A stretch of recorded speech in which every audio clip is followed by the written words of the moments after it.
សួស្តីអ្នកទាំងអស់គ្នានៅក្នុងវីដេអូនេះខ្ញុំចង់និយាយតទៅជាមួយនឹង YouTube បន្តិច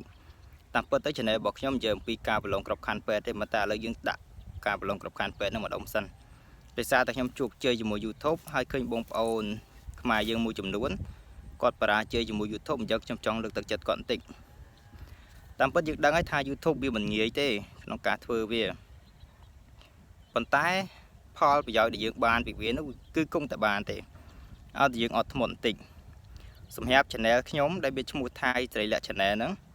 តម្រាំតែបានគ្រប់គោលការណ៍ជាមួយ YouTube ដែលអាចរកលុយបានហ្នឹងគឺខ្ញុំចំណាយពេល1ឆ្នាំក្នុងការធ្វើវាអាប្រូខ្ញុំនៅថ្ងៃទី13ខែធ្នូឆ្នាំ2018ហើយមកដល់ឥឡូវឆ្នាំ2019ខែធ្នូខ្ញុំតឹមតែបាន$116.32បើយើងគិតមើលថាតើការលះបង់របស់យើងរយៈពេល2ឆ្នាំ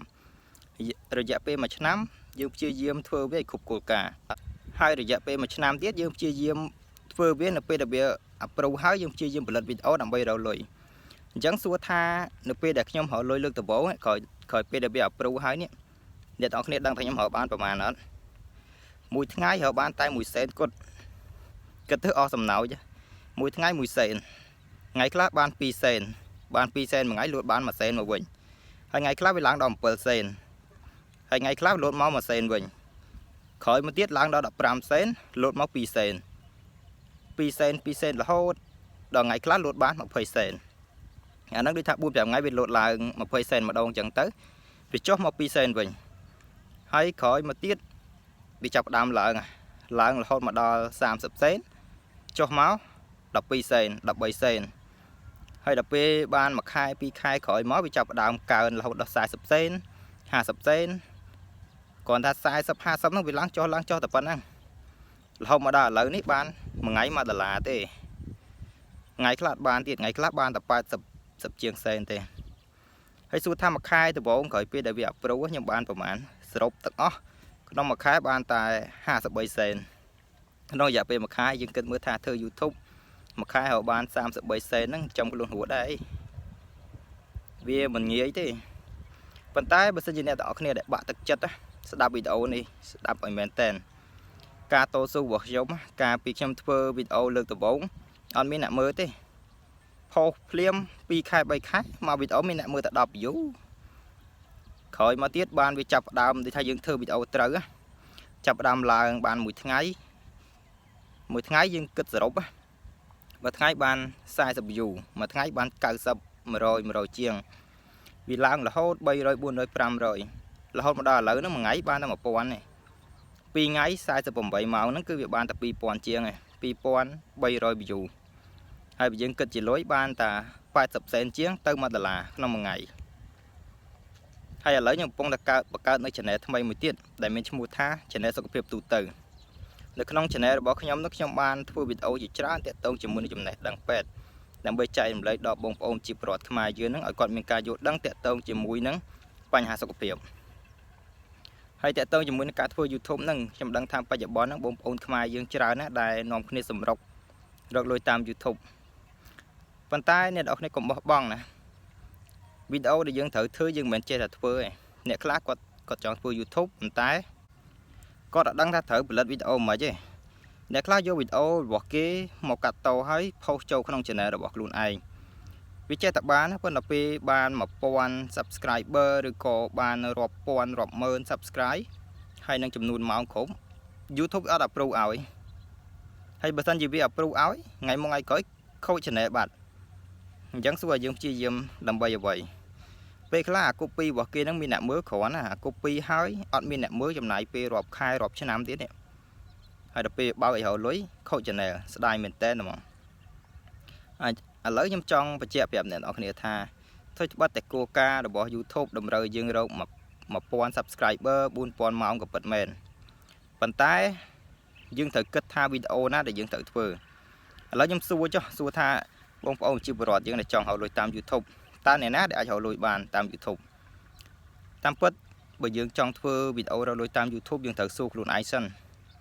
តើយើងបច្ចុប្បន្ននេះធ្វើការអីយើងចេះអីយើងមានជំនាញអីយើងចូលចិត្តខាងអីឧទាហរណ៍ថាបើសិនជាអ្នកធ្វើសំណង់គាត់ចង់រកលុយជាមួយ YouTube តើគាត់ត្រូវធ្វើវីដេអូអី ធ្វើលេងហ្គេមធ្វើដើរកំសាន្តឬក៏អីសួរតែបើគាត់ធ្វើអាពពួកហ្នឹងគាត់មានពេលវេលាមកធ្វើការចិញ្ចឹមជីវិតរបស់គាត់អត់ហើយ YouTube មួយខែបានតែ100ជាង200ហ្នឹងចិញ្ចឹមជីវិតរួចដែរអញ្ចឹងបើសិនជាគាត់ជាអ្នកសំណងគាត់ចង់រកលុយជាមួយ YouTube ខ្ញុំសូមឲ្យគាត់ធ្វើវីដេអូតាក់ទងជាមួយសំណងឧទាហរណ៍ដូចជាការលាយសំងការបោកសំងការចាក់ប្លង់សេចាក់អីចឹងទៅយើងបញ្យល់ប្រាប់គេទៅរឿងអីគ្មានអ្នកមើលការរៀបឥតអីប្រាប់គេទៅច្បាស់ជាមានអ្នកមើលហើយយើងធ្វើវីដេអូឲ្យតាក់ទងជាមួយជំនាញយើងបានទាំងវីដេអូបានទាំងពេលវេលាដែលយើងធ្វើការងារហើយបានទាំងលុយពី YouTube ទៀតថ្ងៃហ្នឹងមិនមានអ្នកមើលថ្ងៃក្រោយខែក្រោយនឹងមានអ្នកមើលហើយមួយទៀតអ្នកដែលធ្វើ YouTube ខ្លួនឯងធ្វើអីត្រូវធ្វើវីដេអូអីឧទាហរណ៍ទៅដូចជាគ្រូបង្រៀនសួរតែគ្រូបង្រៀនគាត់មានពេលវេលាសម្រាប់បរៀនសិស្សតើឲ្យគាត់មានពេលវេលាទៅស្រាវជ្រាវអីផ្សេងក្រៅពីបរៀនសិស្សនឹងបានអត់គឺអត់បានទេអញ្ចឹងបើគាត់ចង់ធ្វើ YouTube គាត់ត្រូវធ្វើវីដេអូតាក់ទងជាមួយនឹងការបង្រៀនបើគាត់ថ្នាក់ទី10គ្រូពីថ្នាក់ទី10 11 12គាត់ធ្វើទៅបរៀនពីចំណេះរបស់គាត់ទៅដូចថាបរៀនគណិតបរៀនរូបបរៀនគីមីអញ្ចឹងទៅបានចំណេញទាំងអភិវឌ្ឍចំណេះដឹងហើយបានទាំងវីដេអូថ្ងៃណាមួយបានរកលុយជាមួយ YouTube ហើយមួយទៀតតាក់ទងជាមួយអ្នកធ្វើស្រែចម្ការធម្មតាយើងអាចបង្ហាញពីរបៀបនៃការធ្វើស្រែរបៀបសាបព្រោះស្រូវរបៀបនៃការថតទេសភាពស្រុកស្រែគេមើលទៅអាហ្នឹងបានចាប់ក្តាមចាប់ខ្យងយ៉ាងទៅវាត្រូវជាមួយនឹងមជ្ឈដ្ឋានដែលយើងរស់នៅបច្ចុប្បន្នអាហ្នឹងវាត្រូវធ្វើអញ្ចឹងហើយដូចជាសិស្សសាលាដែលកំពុងតែរៀនហើយចង់ធ្វើ YouTube បងប្អូនខ្លះគាត់ទៅធ្វើលេងហ្គេមសួរថា YouTube ចិញ្ចឹមគាត់រស់អត់អនាគតគាត់ពឹងលើ YouTube អត់បើគាត់កំពុងតែវ័យសិក្សាហ្នឹងគាត់វក់ជាមួយនឹងអាហ្គេមធ្វើវីដេអូហ្គេមផុសហើយនឹងលេងហ្គេមយើងចំណាយពេលលេងហ្គេមទំហំតែបានមកវីដេអូមិននិយាយណាថតខុសថតត្រូវលេងចាញ់លេងឈ្នះហើយយកមកនៅកាត់តទៀតបញ្ចូលសំឡេងបន្ថែមរូបភាពអាប់ឡូតហើយនឹងចាំមើលមានអ្នកមើលអត់បើអត់មានអ្នកមើលអត់មានកម្លាំងចិត្តធ្វើបើមានអ្នកមើលចេះមានកម្លាំងចិត្តធ្វើចុះសួរថាការងារដែលគាត់រៀនមានពេលណាសម្រាប់រៀនហើយចឹងបងប្អូនត្រូវគិតមែនតើណាថងអាចចំណុចហ្នឹងមិនមែនចេះធ្វើទេអញ្ចឹងបើយើងជាអ្នករៀនយើងត្រូវធ្វើវីដេអូតាក់ទងជាមួយនឹងការរៀនឥឡូវខ្ញុំលើកឧទាហរណ៍ថាបើសិនជាបងប្អូនថ្នាក់ទី11ឬក៏12ចង់ធ្វើ YouTube បងប្អូនត្រូវធ្វើតាក់ទងជាមួយនឹងការបង្រៀនពីការធ្វើលំហាត់គណិតវិទ្យារូបវិទ្យាជីវវិទ្យាអញ្ចឹងទៅធនធានអញ្ចឹងទៅទី1គឺវាពង្រឹងសមត្ថភាពរបស់យើងទី2គឺយើងបានវីដេអូអាប់ឡូតចូល YouTube ទី3ថ្ងៃណាមួយនឹងបានទទួលលុយពី YouTube នៅពេលដែលយើងតាំងខ្លួនថាយើងជាអ្នកចេះជាគ្រូផលិតវីដេអូបរៀនគេតាម YouTube ហ្នឹងគឺយើងពង្រឹងសមត្ថភាពខ្លួនឯងគឺយើងធ្វើការស្រាវជ្រាវកាន់តែច្រើនកាលណាយើងស្រាវជ្រាវកាន់តែច្រើនចំណេះដឹងរបស់យើងគឺវាកើនទៅតាមនឹងដែរហើយលទ្ធផលដែលយើងទទួលបានចុងក្រោយនោះគឺយើងទទួលបានចំណេះពីការរៀនសូត្ររបស់យើងហើយយើងបានជោគជ័យជាមួយ YouTube ទៀតអាហ្នឹងជាគំនិតយោបល់របស់ខ្ញុំហើយខ្ញុំចង់ជំរុញឲ្យអ្នកទាំងអស់នេះធ្វើអញ្ចឹងពីព្រោះថាឃើញហ្គេមរាល់ថ្ងៃវីដេអូហ្គេមធ្វើបិទតែល្បីមែនប៉ុន្តែអ្នកដែលគេទំនេរគេអាចធ្វើបានប៉ុន្តែបងប្អូនដែលកំពុងតែសិក្សាមិនគួរណាទៅធ្វើអញ្ចឹងទេហើយភាគច្រើនខ្ញុំមើលក្មេងរាល់ថ្ងៃគឺលេងហ្គេមច្រើនមែនតើសំបីតែភ្លេចបាយភ្លេចទឹកភ្លេចរៀនភ្លេចសូត្រអញ្ចឹងអនាគតទៅយ៉ាងណាអញ្ចឹងអ្នកទាំងអស់គ្នាត្រូវគិតមកវិញណាបើសិនជាយើងចង់ធ្វើ YouTube យើងត្រូវគិតថាមជ្ឈដ្ឋានបច្ចុប្បន្ននេះយើងកំពុងស្ថិតនៅលើអ្វីយើងត្រូវធ្វើឲ្យស្របជាមួយអាហ្នឹងដោយខ្ញុំអញ្ចឹងខ្ញុំការដែលខ្ញុំមុនប្រឡងគ្រប់ខណ្ឌពេទ្យជាប់ខ្ញុំអត់ធ្វើវីដេអូណាផ្សេងក្រៅពីពេទ្យទេខ្ញុំធ្វើវីដេអូតាក់ទងជាមួយនឹងវប្បធម៌ទូទៅឯកសារសម្រាប់ប្រឡងគ្រប់ខណ្ឌពេទ្យនៅពេលដែលខ្ញុំធ្វើអញ្ចឹងវាធ្វើឲ្យខ្ញុំមានពេលវេលាក្នុងការស្រាវជ្រាវទី1ខ្ញុំស្រាវជ្រាវហើយបានទាំងឯកសារសម្រាប់ខ្ញុំរៀនបានទាំងវីដេអូសម្រាប់ផុសចូល YouTube ឥឡូវលទ្ធផលដែលខ្ញុំទទួលបានគឺខ្ញុំប្រឡងគ្រប់ខណ្ឌក៏ជាប់ YouTube របស់ខ្ញុំក៏រកលុយបានធ្វើត្បិតតែវាចំណាយពេល1ឆ្នាំក៏ពិតមែនប៉ុន្តែវាអត់ខុសគោលដៅរបស់ខ្ញុំទេវាប្រៀបបានដូចជាព្រួយមួយបាញ់បានសัตว์ពីរអញ្ចឹងប្រឡងគ្រប់ខណ្ឌក៏ជាប់ YouTube ក៏រកលុយបានឥឡូវបានបើកលុយឲ្យបាន$116.32វាមិនច្រើនទេប៉ុន្តែដូចខ្ញុំនិយាយអញ្ចឹងវាមិនមែនជាការងារដែលអាចចិញ្ចឹមជីវិតយើងបានទេការងារដែលយើងចិញ្ចឹមជីវិតយើងនៅពេលបច្ចុប្បន្ននេះគឺការងារពេទ្យរបស់ខ្ញុំនេះពឹងលើប្រាក់ខែពឹងលើការអូស៊ីរបស់យើង ហើយនៅពេលដែលយើងធ្វើតាក់ទងជាមួយនឹងអាការងារអស់ហ្នឹងវាអត់ចាំបាច់ឲ្យយើងចែកពេលវេលាទៅធ្វើអីផ្សេងទេព្រោះវាជាការងារដែលយើងត្រូវទៅធ្វើហើយស្រាវជ្រាវឯកសារបង្កើតជាវីដេអូចងក្រងចែកអ្នកទាំងអស់គ្នាហើយខ្ញុំបានឯកសារហ្នឹងយកមករៀនខ្លួនឯងទៀតហើយឥឡូវខ្ញុំបង្កើត channel ថ្មីមួយទៀតឈ្មោះថា channel សុខភាពទូទៅ channel សុខភាពទូទៅហ្នឹងខ្ញុំនិយាយអំពីជំងឺនិយាយអំពីការប្រើប្រាស់ថ្នាំអញ្ចឹងខ្ញុំជាពេទ្យខ្ញុំមិនបាច់ចាំទៅស្រាវជ្រាវធ្វើវីដេអូណាខុសពីជំនាញខ្លួនឯងទេអ្វីដែលយើងចេះយើងធ្វើទៅទី1គឺវាបង្កើនសមត្ថភាពនៃការស្រាវជ្រាវរបស់យើង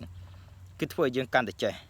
ទី2គឺយើងបានចែកម្លែកទៅដល់បងប្អូនជីវរដ្ឋដែលគាត់អត់យល់ដែលគាត់អត់ចេះហើយគាត់មើលទស្សនាវីដេអូហ្នឹងទៅគឺគាត់បានចេះចំណេះដឹងទាំងអស់គ្នាតាក់ទងជាមួយផ្នែកពេទ្យគឺគាត់យល់ច្រើនឥឡូវខ្ញុំចង់និយាយដល់ខែមកវិញថា YouTube ទោះបីជាយើងធ្វើជោគជ័យមិនជោគជ័យកុំបោះបង់ត្រូវតែបន្តវាទៅមុខទៀតប៉ុន្តែអ្នកនរគ្នាត្រូវគិតថាមជ្ឈដ្ឋានយើងបច្ចុប្បន្នកំពុងធ្វើអ្វីជៀសវាងថាដូចខ្ញុំនិយាយខាងដើមអញ្ចឹងបងអូនសិស្សសាលាកំពុងទៅរៀនដល់គាត់ធ្វើ YouTube គាត់ធ្វើវីដេអូតាក់ទងនឹងហ្គេមគាត់ព្យាយាមទៅលេងតែហ្គេមអត់មានពេលវេលារៀនអញ្ចឹងលទ្ធផលដែលគាត់ទូបានប្រឡងធ្លាក់ហើយ YouTube អត់មានអ្នកមើលទៀតបាក់ទឹកចិត្តដល់យូរចេះ stress ខ្ជិលយូរលែងចង់ចូលរៀនហើយបើសិនជា YouTube នឹងវា approve បានលុយក៏ប្រសើរដែរប៉ុន្តែសួរថាយ៉ាងច្រើនបានអស់មួយខែ200 300ហើយចុះអនាគតដែលគាត់រៀនត្រូវបោះបង់ចោលទាំងស្រុងឬក៏មិនចុះបើសិនជាគាត់ប្រឡងបាក់ឌុបធ្លាក់អញ្ចឹងយើងគិតមិន Channel YouTube ហ្នឹងចាំយើងរស់អត់អាហ្នឹងត្រូវដឹងត្រូវគិតមែនតើណាបងប្អូនដែលកំពុងតែរៀនហ្នឹងកុំគិតថាឃើញគេរកលុយតាម YouTube តាមគេតាមអីចឹងទៅហើយមួយទៀតអ្នកដែលធ្វើដោយលក្ខណៈថា primitive អាថតនៅព្រៃថតនៅអីហ្នឹងបើសិនជាយើងលក្ខណៈឋានៈព្រៃភ្នំស្រុកស្រែចកាឥឡូវយើងធ្វើទៅមានអីតែបើយើងនៅក្រុងសួរយើងទៅថតអញ្ចឹងបានដែរអញ្ចឹងយើងត្រូវធ្វើវីដេអូណាតាក់ទងជាមួយនឹងអាស្ថានភាពដែលយើងរស់នៅបច្ចុប្បន្នហ្នឹងធ្វើឲ្យវាត្រូវជាមួយអាហ្នឹងនៅពេលណា YouTube វាបាន approve រកលុយទទួលយកវាទៅថ្ងៃណាវាមិនបានចាំថ្ងៃនោះទៅអ្វីដែលសំខាន់គឺយើងអត់ចែកពេលវេលារបស់យើងទេយើងធ្វើការផង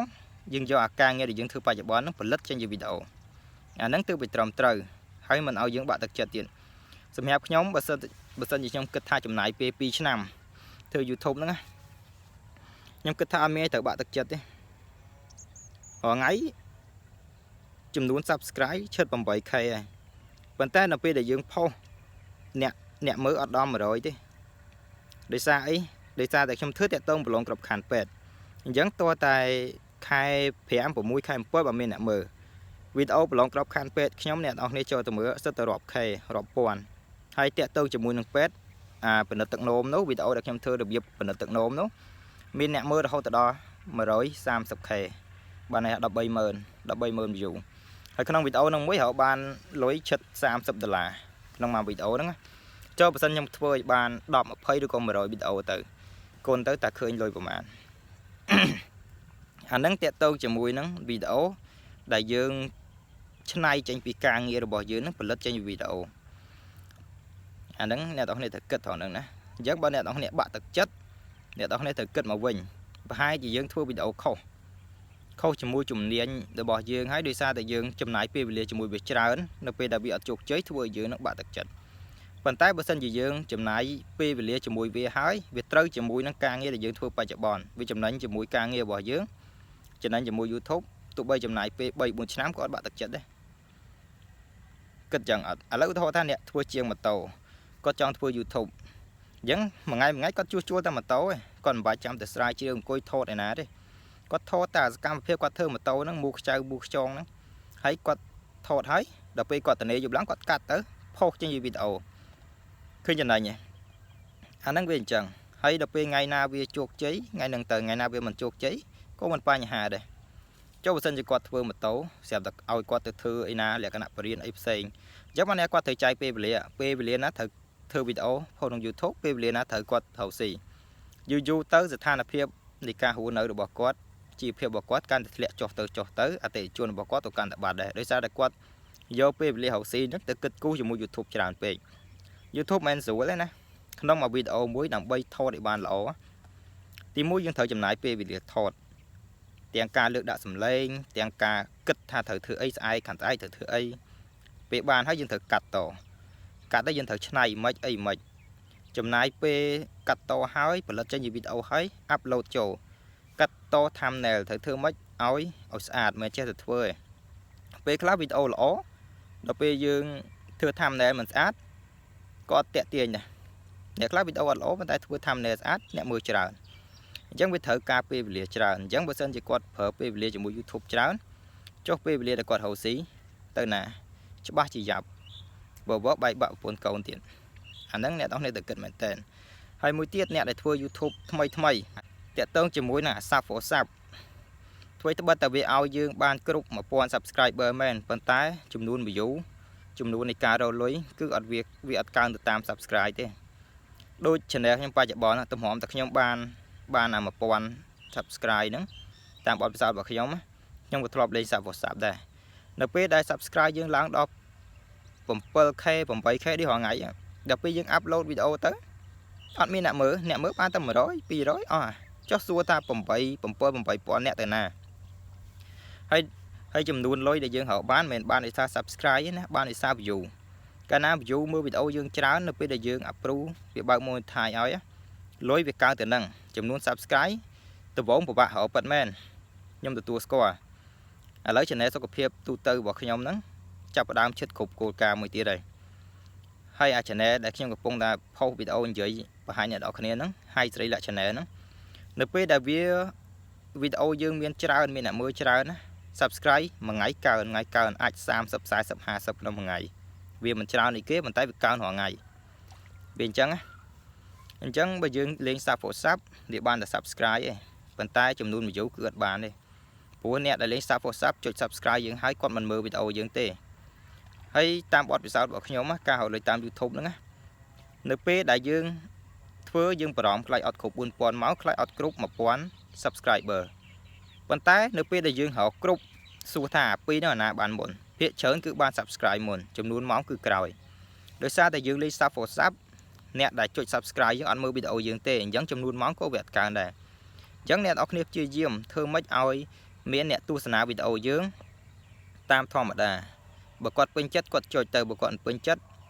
គាត់មើលត្រឹមវីដេអូចោលក៏ចោលទៅសុខចិត្តឲ្យចំនួនម៉ោងបានគ្រប់មុនហើយចំនួន subscriber បានក្រោយក៏ល្អដែរវាប្រយោជន៍នៅពេលដែល channel យើង approve ហើយ